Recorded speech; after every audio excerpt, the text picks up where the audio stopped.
Alright, so we're going to look at building some memory for our computer. So that's going to be kind of our registers. We can also use it as RAM. It just, whatever we need it for, we're going to use it. And so the backbone of this is going to be a flip-flop. And we're going to actually build the flip-flop just using 2 NPN transistors with a handful of resistors.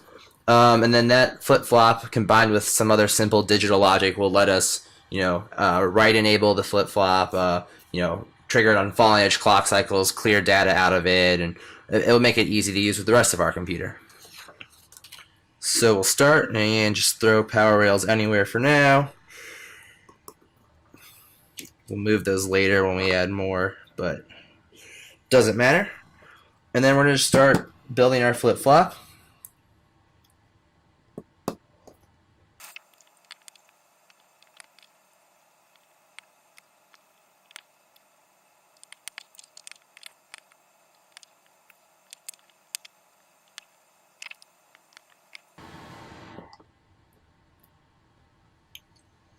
Alright, so now we've got our 2 transistors.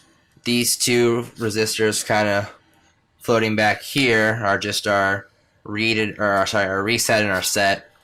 And then the collector on each of these BJTs is going to be our output or inverted output. So in this scenario, I'm going to just connect an LED to this guy's collector so we can treat that as our output, and the other collector will be our inverting output that we're not going to use.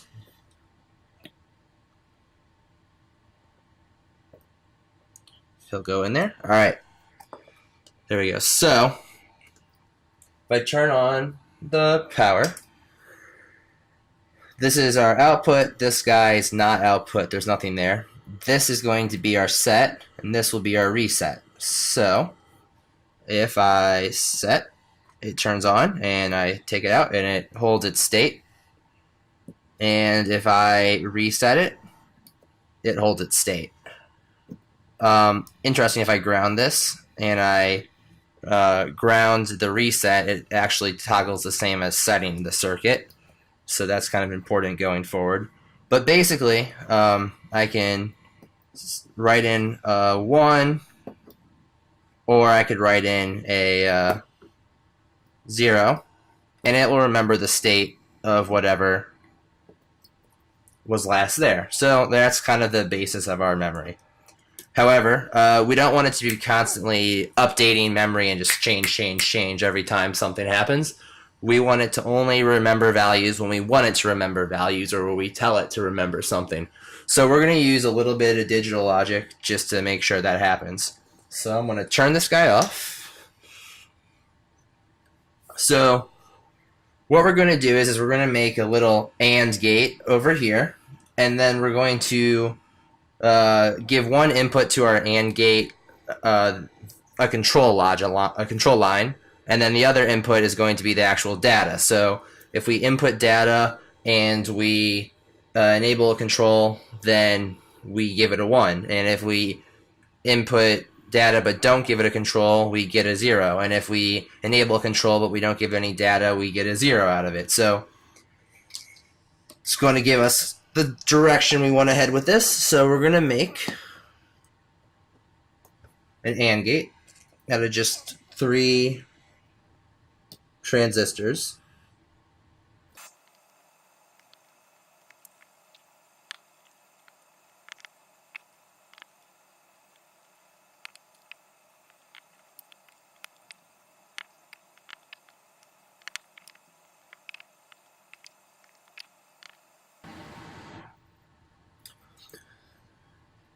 Alright, so what we did here is we used these 3 transistors to just build a quick AND gate.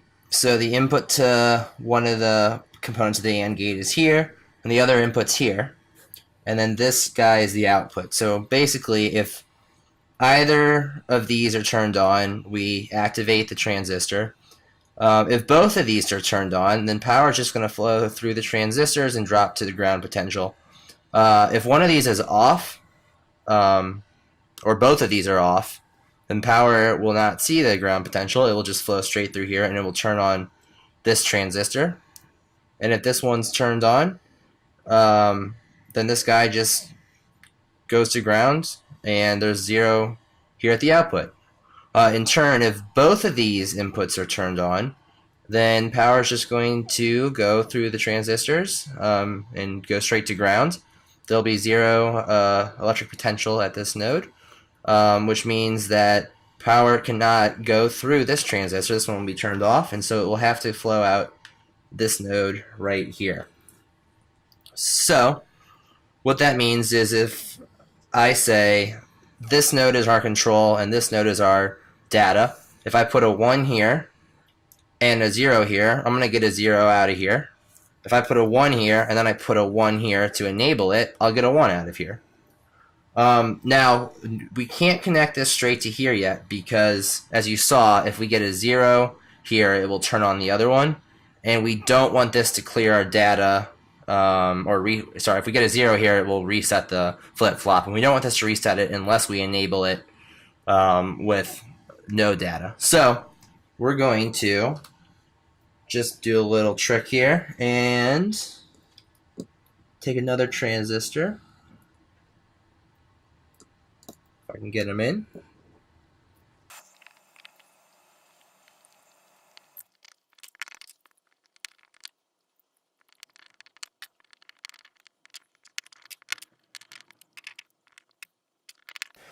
Alright, so all I did here was I added this transistor and the emitter's connected to the reset switch. Now the collector, where it's going to draw some power from, is actually connected to this transistor's base, which this transistor just inverts the signal from the NAND gate. So these 3 make an AND gate, but these 2 are just a NAND gate. And so the output of this one actually is what feeds to the collector of this one. What this means is that whenever this guy is outputting a 1, meaning that we're not supposed to be writing data, it's going to be feeding to the collector, and it's going to be, if turned on or put into forward active mode, able to reset the switch. Now, the transistor, when it's not turned on, is an open circuit essentially. So this enable switch is actually connected to the base of the transistor. So if we're not enabling it, it can't reset, and therefore the state won't change. So now that's all that left to do is connect the output of this AND gate to the input of this guy right here. And I'm just going to use this diode just for later so I can visualize what's going on. But that's about all we need to hold memory of a single bit. So again, we have our flip-flop. We have our data line, which is right here now. And then we have our enable, which is this yellow line. So if we ground both of these lines and we turn on our circuit, it will pick a random state. And if I put the white line here to power or ground, nothing changes. Now, if I take the enable and I put it into the power rail and turn it on, but the data line's low, it's going to save a 0 in there, and I can take everything out, as you can see, and it holds a 0. If I put the data into the power, nothing happens because it's not enabled. But if I plug in the enable and I take the enable out, because this is going to be a falling edge signal here, as you can see, it holds the memory of our circuit. So the only thing we're going to still need to do here is just going to add a clear signal. And so on the reset switch, I just put that diode. So if I go and I put a 1 or a high bit back into this register, there we go. And say I wanted to clear the register, I just need to trigger the reset, and voila. And why is that turning back on? Oh, that should be grounded, that's why.